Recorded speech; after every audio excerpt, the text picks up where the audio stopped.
Hey guys, welcome back to Auto Repair, guys. Our mission here at the garage is to save you guys as much money as we can. That's why we make these absolutely free videos, guys. Let's go ahead and start on it now.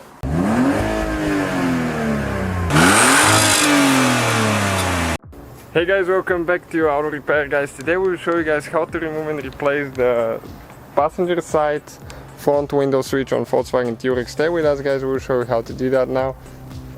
For the driver's side, you need to remove the door panel. For the passenger, you don't need to. So stay with us and we'll show you how to do it. Please subscribe and let's grow the channel together.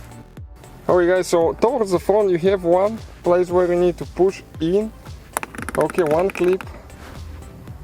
Okay, you can see, let me focus one more time. Okay, right there you can see this clip. It needs to go towards the back.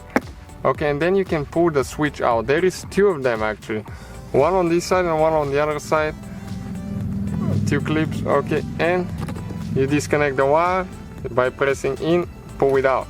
Okay, and this is the switch, guys. You can see those are the two clips that are broken on this one. It was loose, so we'll be replacing with another one. But when you're ready to do it, all we have to do is just connect the wire and push it back in. Thank you for watching, guys, and see you guys next time.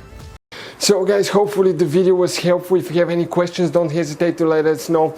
Now check out our YouTube channels, guys. We have more than 19,000 free repair videos that can save you thousands of dollars in future repairs. That's why we make these absolutely free videos. Hopefully the video will be helpful. Thank you for watching. See you guys next time.